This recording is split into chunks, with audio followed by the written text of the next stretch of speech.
The truth is, it will starve to death. Why, you ask? It's because its nervous system is wired to only go after what it sees in its visual field. And you say, oh, what a stupid frog. But you are just like that frog. See, we all share the same primal reptilian brain as the frog. The truth is, you are not in control of what you do. You just think you are. You have this feeling that you are this doer and you can do anything. But the truth is, you're a frog who can't see the opportunities, eyes shut to the potential around you because you are blinded by the limitations of your nervous system. And if you don't wake up to the abundance around you, then like that frog, you will die. You will starve. And it's not your fault. See, that's the thing. It's not your fault. You are a victim of a dysregulated nervous system. Let me break it down a little bit more. Think of your brain as your home computer. Your nervous system is the firewall. Your beliefs are the programs or the apps that you want to download into your computer. And the firewall sits in between the apps and your computer, blocking out or letting in certain programs. Your nervous system sits between new programs and your brain, blocking out or letting in certain beliefs. It's there to protect you. And every experience you've ever had, mainly the ones when you were 2 feet tall at the age of 0 to 7, has constructed this firewall, a process known as imprinting. So in other words, your nervous system is the filter that determines what your reality looks like. See, there is not one reality. Every second, there are billions of data, information coming at us, right? The chair we're sitting on, the wind, the light, the sounds. You couldn't be conscious of that many signals all at once. So your nervous system is doing this without your conscious effort, deciding what to let in and what to block out. If we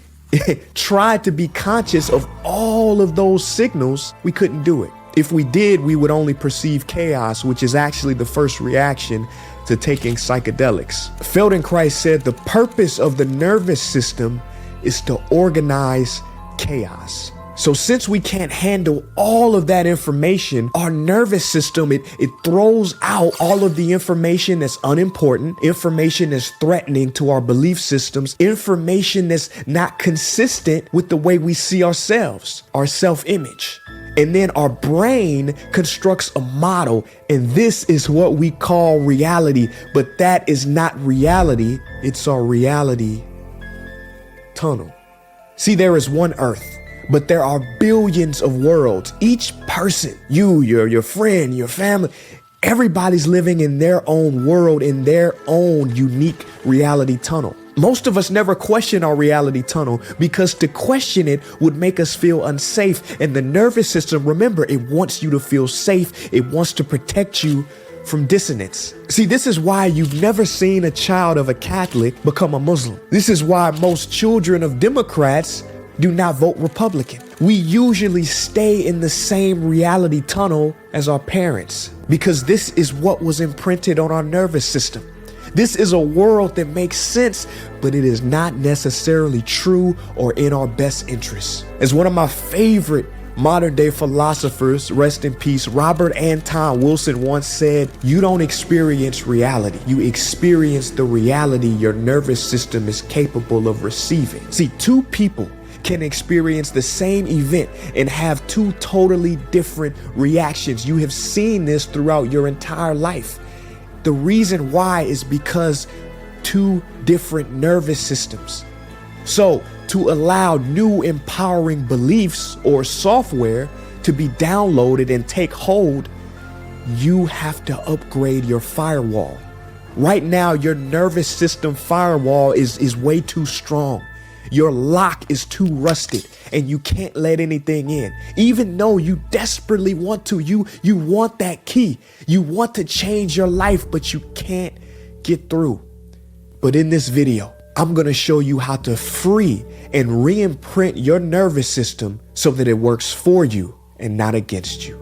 Before Tony Robbins, before all of the self-help gurus of today, there was a plastic surgeon who discovered one revolutionary idea that you need to know. He later wrote a book called Psycho-Cybernetics. Maxwell Maltz was a plastic surgeon, and he would perform surgery on his patients, fixing their scars, their noses, their deformities. But then he noticed something. After he was done, many of his patients still thought of themselves as ugly. There was one woman who had a severe facial deformity, and so Maltz worked on her, and the surgery was a complete success. I mean, she looked incredible, model worthy, and yet for months after the surgery, she avoided mirrors because she still believed she was ugly. And so Maltz realized that the brain does not respond to objective reality. It responds to the self-image of that person's reality tunnel. Maltz started to do things like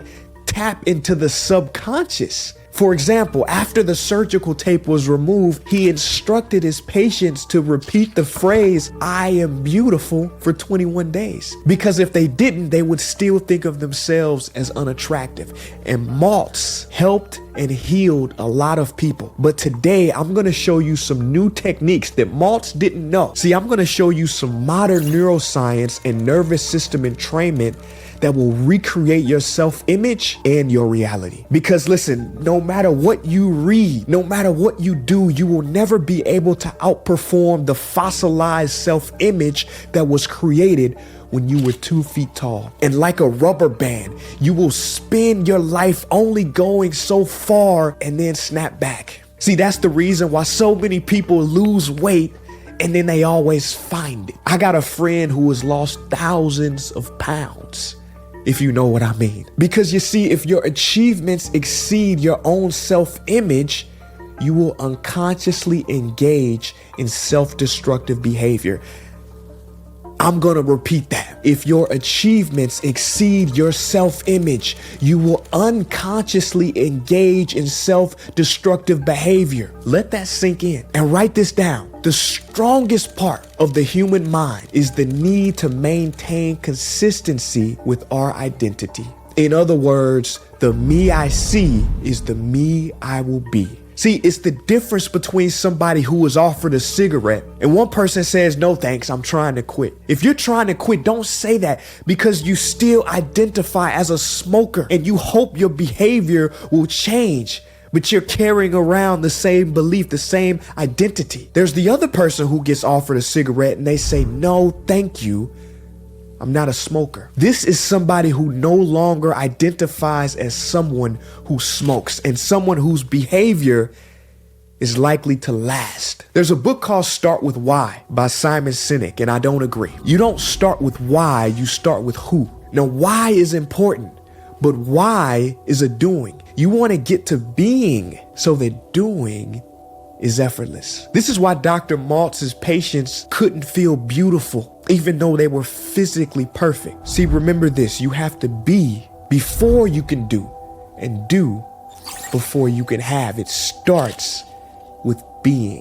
These scientists have concluded that 98% of your brain activity is unconscious. Not 80%, not 70%, 98% of your brain activity is unconscious, meaning that the majority of your decisions that you make, the actions that you take, the 60,000 thoughts that you have every day, that everybody has every day, depends on the 98% of the brain activity that we aren't even aware of. See, what you think determines what you're doing, but what you don't think determines where you're going. One of my favorite people, Napoleon Hill, he wrote a book called Think and Grow Rich. Napoleon Hill said the greatest sin of all of mankind is to neglect to use their greatest asset. Because he said if they use that asset, they will have everything in abundance, everything that you could ever want. He didn't say within reason. He said everything that you want in abundance. And Napoleon Hill said that greatest asset is your subconscious mind. See, this is why all the books you can throw away in the garbage, they don't matter unless you get to the subconscious, and the subconscious doesn't matter unless you walk through the doorway of your nervous system. Now, here's what most people miss. The subconscious it doesn't respond to logic. It doesn't respond to spreadsheets, to 5-year plans, because scientists have found that the subconscious is stuck at the age of 4 to 7. It's a permanent child. So if you want to motivate a child, what do? First, you have to allow that child to feel safe. Once you allow it to feel safe, then you can contact the nervous system and start to re-imprint. Now, you may have heard people say, maybe you said this yourself, oh, I can't change. That's just the way I am. That's just who I am. Maybe you've said this yourself. Well, how do you think you got to who you are? Your nervous system was imprinted at certain moments by events that you watched, that you heard, or you experienced. Again, Feldenkrais says the purpose of your nervous system is to organize chaos. So it formed in a certain way in order to make sense of the chaos that was around you at that time, ultimately to protect you. But sometimes it screws up. It gives us these irrational fears, right? The negative thinking. It is imprinted on us so deeply, and it becomes very difficult to come out of these protective reality tunnels. And most of us were imprinted by accident. You know what I'm talking about? I'm talking about our parents, right? Unconscious imprinting. This is parenting. Our parents did the best they could at their level of consciousness, but let's face it, most of them screwed up. Therefore, we have to re-imprint ourselves. Now, what is imprinting? There's a story of a baby giraffe whose mother was shot by hunters right after it was born. The baby giraffe imprinted on the first object that fit the giraffe archetype, the Jeep. The Jeep has 4 wheels, like the 4 legs of a giraffe. It followed the Jeep around. It attempted to nurse from it, and when it became an adult, tried to mate with it. The baby giraffe, instead of imprinting on his mother, imprinted on the Jeep. There's another story of a man who was in a car with his girlfriend. This is the first time they were about to get it on, right? As Marvin Gaye would say.